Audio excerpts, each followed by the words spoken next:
شايفين المنظر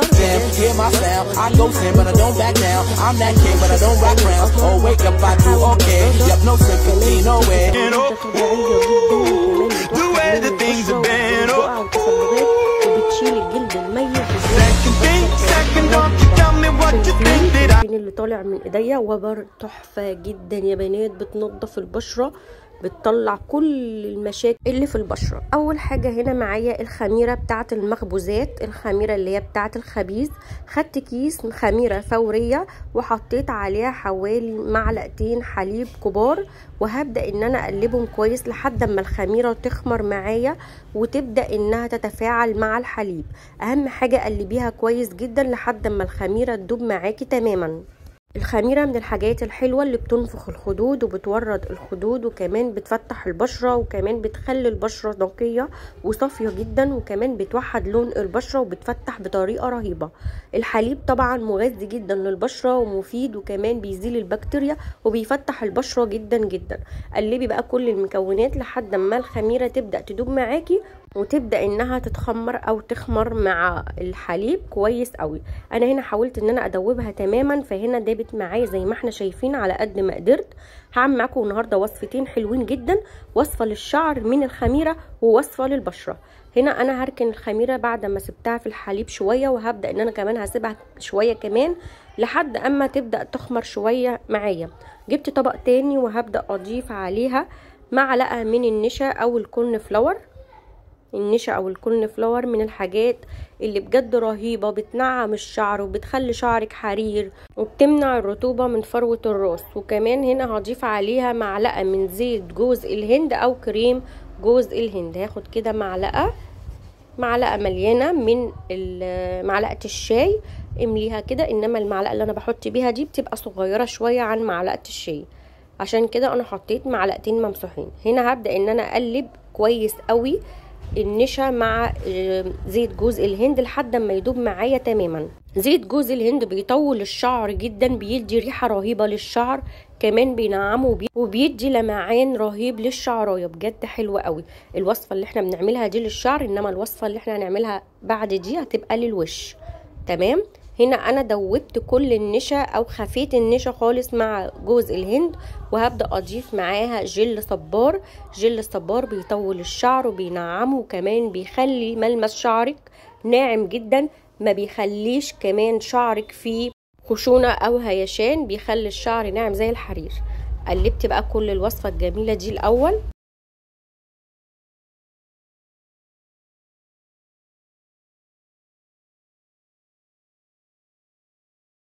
تمام، بصوا قلبتها كويس ونعمت معايا ازاي، ده المهم. طبعا على فكره انت تقدري تضيفي او تضاعفي الكميه حسب ما انت حابه.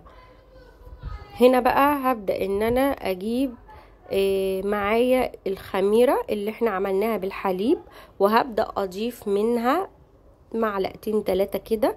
عايزه اقولك الخميره بتفرد الشعر زي البروتين واحسن، بترطب الشعر جدا، بتخلي ملمس الشعرايه تحفه، مفيش هيشان مفيش تجاعيد، بتخلي الشعر ناعم قوي وملمسه حلو، وكمان بتدي طول تحفه. هبدا بقى ان انا اقلبهم كويس قوي لحد ما يبقى معايا زي الحمام الكريم.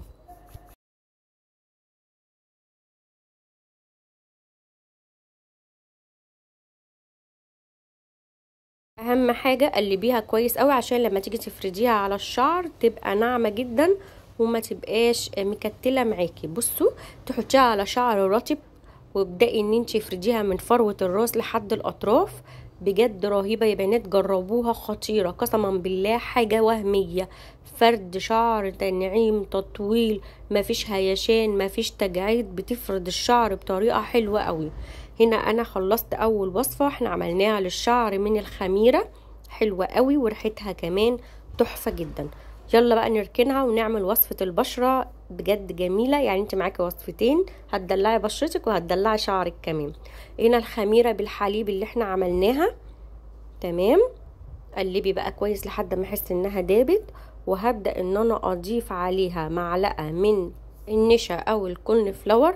عايزه اقولك النشا من الحاجات اللي بتمتص الدهون، وكمان بتخلي البشرة مش مزيدة، بتبيض البشرة بطريقة رهيبة، بتفتحها، بتنورها، بتسحب الدهون الزيادة، بتقلل المسام، حاجات كتير قوي قوي بجد موجودة في النشا. فمهما تقولي عنه بجد فوائده حلوة قوي. هنا بقى هقلب النشا كويس قوي لحد ما يختفي معايا في الخميرة.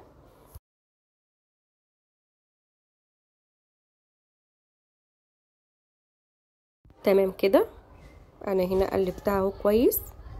اهم حاجه وانت بتقلبي اخفي كل اللي موجود تكتلات، اخفيها، حاولي قلبي كويس عشان تختفي معاكي وتبقى ناعمه زي ما انت شايفه كده. تمام.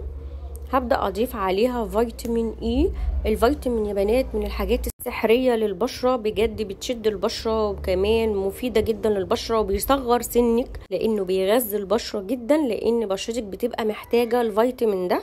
فانا بحب احطه في الوصفات. فهنا حطيت حوالي كبسوله من الفيتامين اي، وهبدا ان انا ادوبهم برضو.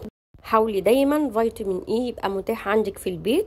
يعني انتي لو ما بتستخدميش الفيتامين والحاجات دي كلها، لازم تكون عند كل بنوتة وكل سيدة. بجد حلوة قوي الحاجات دي، لازم، لانها فعلا فعلا بتدي او بتغير بشرتك 180 درجة. هنا هبدأ ان انا احطه على البشرة. هو بيبقى خفيف زي ما انت شايفة كده. حطيه على كامل الوجه ما عدا الانف، كامل الوجه ما عدا الانف، لانه بينفخ الخدود، بينور البشره، كمان بيديها نضاره، بيديكي كده توريده حلوه اكنك حاطه بلاشر، بيخلي بشرتك طبيعيه جدا، بيخلي بشرتك تحفه. انا هنا بسيبها تنشف تماما. يعني انا هنا سبتها تنشف ربع ساعه بقى، تلت ساعه، المهم انها تنشف. وابدأي افركي، نزلي الجلد الميت، الشعر الزايد، خلي بشرتك كده تبقى منوره بجد حلوه قوي قوي. بصوا انا بفرك ازاي، بنزل كل اللي في البشره. الفرك ده يا بنات بيجري الدوره الدمويه، بيزيل الشعر الوبري اللي هو اللي انت ما بتعرفيش تطلعيه بالسويت او بالفتله في الوش. كمان بيخلي البشره كده نضره، بيفتح البشره، بينورها. بصوا اللي في الطبق ده لونه طين على فكره. يعني انا بصوا غسله ايديا قبل الوصفه وهغسلها كمان تاني، بس مهما تفركي بينزل كل البلاوي بجد اللي في البشره.